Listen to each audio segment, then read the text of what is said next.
This channel does not promote any violent, harmful, or illegal activities. All content provided by this channel is meant for an educational purpose only. Top quality और consistent performance के लिए सिर्फ silver pump नाम याद रखना। শুরুতে সিঙ্গুরের দিকে নজর রাখা যাক। সিঙ্গুরের নার্সের অপমৃত্যুর তদন্তে সিবিআই দাবির মধ্যেই নতুন এক মোড়। জেরায় চাঞ্চল্যকর দাবি নার্সের প্রেমিক রাধা গোবিন্দ ঘটনের।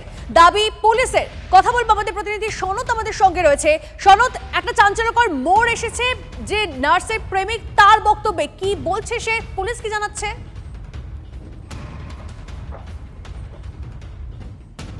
দেখো তরুণিষ্ঠা, বুধবার রাত্রে নার্সের মৃত্যুর ঘটনা ঘটে সিঙ্গুরের একটি নার্সিংহোমে। বৃহস্পতিবার সকাল থেকে দফায় দফায় উত্তেজনা। অস্বাভাবিক মৃত্যু মামলা রুজু করে তদন্ত শুরু করলেও পরিবারের চাপে এবং রাজনৈতিক দলীয় চাপে পড়ে পুলিশ দুটি ধারায় মামলা রুজু করে, একটা খুন এবং একটা হচ্ছে সমস্ত কিছু তথ্য প্রমাণ লোপাটের। এরপর পুলিশ শুক্রবার দুজনকে গ্রেপ্তার করে, একজন নার্সিংহোমের মালিক, অন্যজন যাকে জানা যাচ্ছে যে রাধা গোবিন্দ ঘটন, যার বাড়ি পূর্ব মেদিনীপুরের এগরা এলাকায়। সেখান থেকে তাকে গ্রেপ্তার করে এবং পুলিশ এরপর পরপর তার যে ময়নাতদন্ত সেই নিয়েও কিন্তু একটা দেখা গেল। এরপর আজকে পুলিশ সূত্রে যেটা জানা গেছে, রাধা গোবিন্দকে পুলিশি জেরায় নেওয়া হয়েছিল, অর্থাৎ শুক্রবার তাকে আদালতে তোলা হয় এবং পুলিশি হেফাজতে নেওয়া হয়।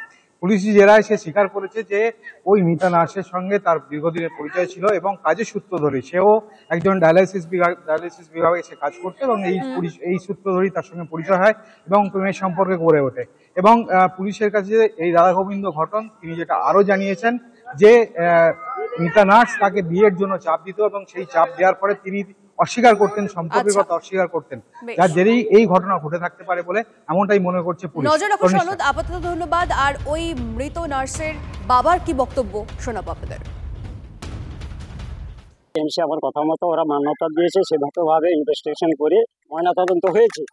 এবারে ময়নাতদন্ত হয়েছে, তবে যেটা ময়নাতদন্তের ভিত্তিতে আমি বলছি, আমার মেয়েকে কি প্ল্যান করে ধর্ষণ এবং মানসিক নির্যাতন এবং শারীরিক নির্যাতন করে মেরে দিয়েছে। মেরে রাতের অন্ধকারে আমাকে খবর দেওয়ার আগে, রাত্রি 11টার আগে মোটামুটি প্রমাণ লোপাট করার জন্য শিবম সেবা সদনের যিনি হচ্ছে কর্মরত অফিসে আর বিটন থানার যে শিয়াখালা ওনার ওসির সঙ্গে, উনি যে ভারপ্রাপ্ত ওসি, ওনার সঙ্গে কম্প্রোমাইজ করে দেহ লোপাট করবার জন্য পজিশন করেছিল। সরকারি এখতিয়ার আছে, একটা লাশ জ্বালাতনভাবে কোনো কিছু হলে 4 থেকে 5 ঘন্টা কম্পালসারি থাকে। আমি কিন্তু 3.5টার মধ্যে অটোমেটিক পৌঁছে গেছি, গিয়ে দেখলাম ওখানে শুনশান কোনো কিছু নেই। এই মতো অবস্থায় আমার 100% যে ওরা প্ল্যান করে নারকীয় এবং শারীরিক অত্যাচার নিগ্রহ করে মার্ডার করে কেসকে প্রমাণ লোপাট করবার জন্য এই কাজ করেছিল। এই যে তদন্তভার কি পুলিশই করুক এটা আপনারা চান? না, সিবিআই করুক, এটাই আমি চাইছি। সঠিক তদন্ত উদ্ঘাটন হোক। পরিবারের দাবি সিবিআই হোক, এমনটাই তারা চাইছেন এবং এই নিয়ে স্বাভাবিকভাবেই রাজনৈতিক চাপানোতে শুরু হয়েছে। কে কি বলছেন শোনাবো আপনাদের। একজন সরকারি হসপিটালের আধিকারিক তিনি লিখছেন যে সোশিও পলিটিক্যাল কন্ডিশনের জন্য তার দেহকে অন্য জায়গায় স্থানান্তরিত করা হচ্ছে তার অটোপসি করার জন্য। তো এটাই তো পরিষ্কার বোঝা যাচ্ছে আজকে আমরা কোন জায়গায় দাঁড়িয়ে আছি। কোনো মানুষের আইন শৃঙ্খলা যে নেই, সে কারণে মানুষের পুলিশের উপরে কোনো আস্থা নেই। তৃণমূল কংগ্রেসের পরিবারেই সিবিআই তদন্ত চাইছে। একটি মৃত্যু অত্যন্ত দুঃখের, একটা বাচ্চা মেয়ে নার্স মারা গেছে, দুঃখের। এই মৃত্যু হলেই যে এই নয়, এটা এই হলে হতে পারে এবং সিবিআই চাই। এই নাটকগুলো যারা করছেন তারা করুন। আমরা তো বলেছি, আরজি করেও আপনারা দেখেছেন, সিবিআই ডেকেছিলেন, এনেছেন, সিবিআই বলেছে যে কলকাতা পুলিশ যাকে অ্যারেস্ট করেছে ঠিক কাজ করেছে। এখন বাবা মা বলছেন সিবিআই কেউ মানি না। তো সুতরাং এখানে তো কোনো লুকোবার কিছু নেই। প্রশাসন কি করবে? মৃতদেহ বের করার সময় বাধা।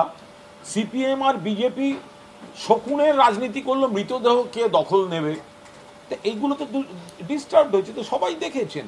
ওখানে আমাদের কোনো কিচ্ছু লুকোবার নেই এবং কোথায় কেন কি এই ভয়ঙ্কর সিদ্ধান্ত মেয়েটিকে নিতে হলো বা ওখানে কি হয়েছে সেগুলো তদন্ত করলেই বেরিয়ে আসবে।